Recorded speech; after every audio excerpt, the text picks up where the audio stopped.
Na habari za wakati huu tena mpenzi mfuatiliaji wa Angel Update, ni siku nyingine tena, siku ya Ijumaa tulivu ya tarehe 3 mwezi wa 4 mwaka 2026, ikiwa ni Ijumaa kuu ya Pasaka, kuelekea siku ya Pasaka ambayo itakuwa siku ya Jumapili. So siku za hapo nyuma zilizopita tulikusogezea habari kutoka mkoani Songwe, hususan katika kutoka kwenye mji mdogo wa Tunduma kuhusiana na sakata inayoendelea eneo lile, hususan wanaume wakidaiwa kuibiwa nyeti zao. Sasa kufuatia taarifa hiyo bwana, siku hii ya leo mkuu wa mkoa wa Songwe amelazimika kufanya ziara ya dharura mkoani Songwe, na ameweza kuzungumza mambo kadha wa kadha, akizungumza na wananchi kwenye mikutano ya hadhara. Taarifa hii bwana imekaa hivi: mkuu wa mkoa wa Songwe Jabili Omari Makame amelazimika kufanya ziara ya dharura katika mji wa Tunduma kufuatia kuibuka kwa taharuki iliyosababishwa na uvumi unaohusiana na madai ya kupotea kwa baadhi ya viungo vya wananchi.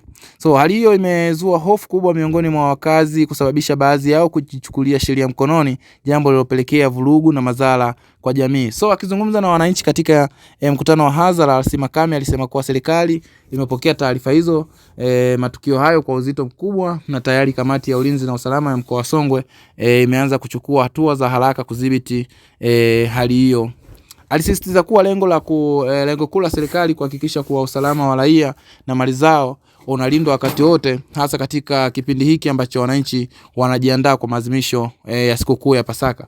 Alieleza kuwa matukio hayo yamesababisha vifo vya baadhi ya wananchi na wengine kadhaa kujeruhiwa vibaya kufuatia mashambulizi yaliyotokana na imani potofu, hofu na uvumi usiokuwa na uthibitisho.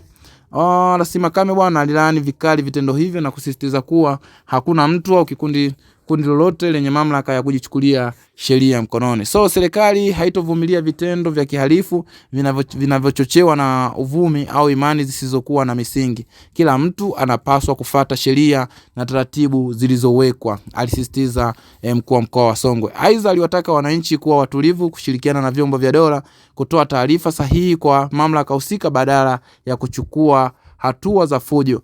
Alionya kuwa yoyote atakayebainika kuhusika katika vurugu hizo atachukuliwa hatua kali za kisheria bila kujali hadhi yake, alisema mkuu wa mkoa wa Songwe. Kwa upande wake, kwa upande wa jeshi la polisi la mkoa wa Songwe limethibitisha kuwa watu 4 wamepoteza maisha, huku wengine kadhaa wakijeruhiwa katika matukio hayo ya vurugu. Polisi wameeleza kuwa tayari wameongeza doria katika maeneo mbalimbali ya Tunduma na wanaendelea na msako mkali kufuatia kuwatafuta na kuwakamata watuhumiwa wote waliohusika na vurugu hizo. Jeshi hilo la polisi limeonya vikali dhidi ya taarifa za uongo na uchochezi, zikieleza kuwa vitendo hivyo vinachangia kuleta taharuki isiyokuwa na lazima, kuhatarisha amani ya wananchi. Kwa ujumla, serikali imewahakikishia wakazi wa Tunduma kuwa itaendelea kusimamia kwa ukaribu hali ya usalama katika eneo hilo na kuhakikisha kuwa utulivu unarejea kwa haraka. Wananchi wametakiwa kuendelea na shughuli zao na kila siku kwa amani, huku wakizingatia sheria na kutoa ushirikiano kwa vyombo vya ulinzi na usalama. So hali ya usalama ya Tunduma mpaka sasa ni shwari kabisa, na wananchi wanaendelea na shughuli zao.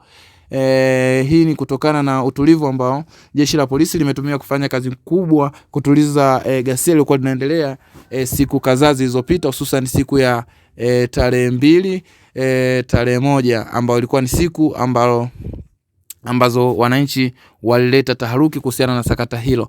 Na Angel TV tulikuwa tumekusogezea habari hiyo, na bado tunazidi kusogezea ukaribu wa habari hiyo, lakini kikubwa tunachokuomba mpenzi mtazamaji wa Angel Update, usisahau kusubscribe, kulike, kucomment na kushare, lakini pia kama alivyosema mkuu wa mkoa, usisahau kushirikiana na vyombo vya ulinzi na usalama kwa ajili ya kuhakikisha mji wa Tunduma pamoja na mkoa wa Songwe unazidi kuwa salama zaidi. So nikutakie wakati mwema na endelea kufuatilia Angel TV kwa habari mbalimbali.